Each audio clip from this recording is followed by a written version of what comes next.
मुंबई में प्रधानमंत्री नरेंद्र मोदी के भाषण से कुछ देर पहले एक भारतीय पत्रकार और एनआरआईज के बीच झड़प हो गई।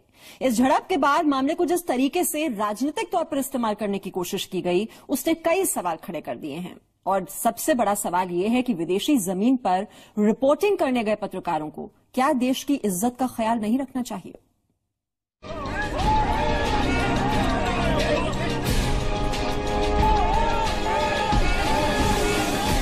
न्यूयॉर्क में मैडिसन स्क्वायर के सामने जो घटना हुई है, उसने एक बार फिर पत्रकारिता की निष्पक्षता, विश्वसनीयता और कार्यशैली पर कई बड़े सवाल खड़े कर दिए हैं।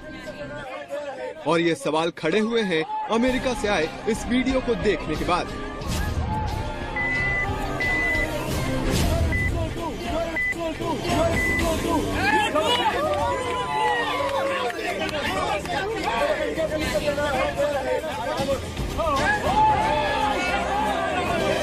मैडिसन स्क्वायर के सामने भारतीय पत्रकार राजदीप सरदेसाई और मोदी समर्थकों के बीच हाथापाई की घटना ने पूरे मीडिया समाज को अपनी कार्यशैली पर आत्ममंथन के लिए मजबूर कर दिया है।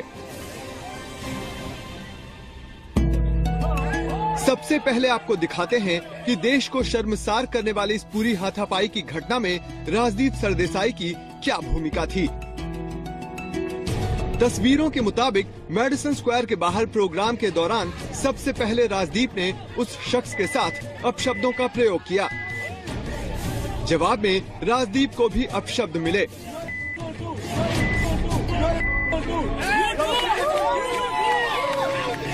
इन अपशब्दों से नाराज राजदीप ने इस शख्स पर हाथ उठा दिया और जवाब में राजदीप के साथ भी हाथापाई की गई। सवाल ये उठता है कि क्या किसी पत्रकार को दूसरे देश में जाकर 125 करोड़ की जनता की नुमाइंदगी कर रहे प्रधानमंत्री का मजाक उड़ाने का नैतिक अधिकार है? क्या विदेश में हुई इस घटना को एंटी नेशनल नहीं कहा जाएगा?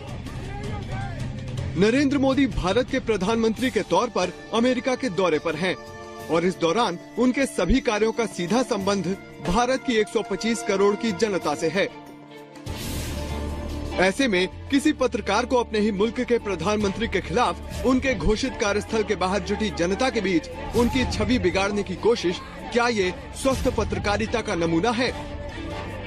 क्या कोई ख्याति प्राप्त पत्रकार अपने आलोचकों के साथ मारपीट करने का अधिकारी होता है? राजदीप सरदेसाई और उनकी पत्नी सागरिका घोष का पत्रकारिता के क्षेत्र में विकास उनकी योग्यता से ज्यादा उनके रिश्तेदारों और पारिवारिक पृष्ठभूमि का नतीजा रहा है। भारत में राजदीप और सागरिका से 1000 गुना ज्यादा योग्य और ईमानदार लोग कामयाबी के उस मुकाम तक नहीं पहुंच पाए हैं जहां पर आज राजदीप और सागरिका खड़े हैं।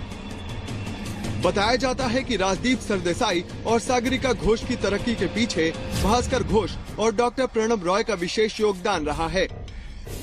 टेलीविजन पत्रकारिता शुरू होने से पहले राजदीप और सागरिका घोष दिल्ली के एक अंग्रेजी अखबार में काम करते थे और उस अंग्रेजी अखबार को दूरदर्शन के तत्कालीन महानिदेशक भास्कर घोष ने परोक्ष रूप से बहुत लाभ पहुंचाया था।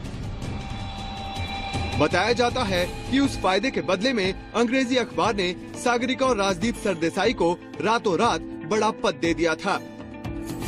प्रिंट से टेलीविजन में जाना भी भास्कर घोष के उस बड़े प्रोफाइल का ही नतीजा बताया जाता है।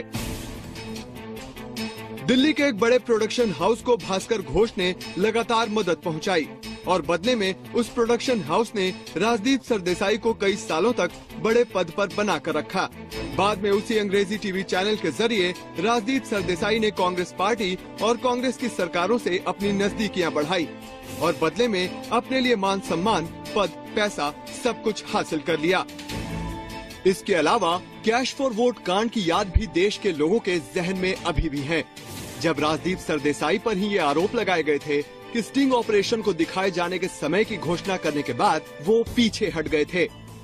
ऐसा क्यों किया गया, ये रहस्य आज भी रहस्य है। अब सवाल ये उठता है कि क्या किसी दल विशेष के एजेंडे को लेकर अमेरिका गए राजदीप सरदेसाई के साथ हुई हाथापाई की घटना को पत्रकारिता से जोड़कर देखा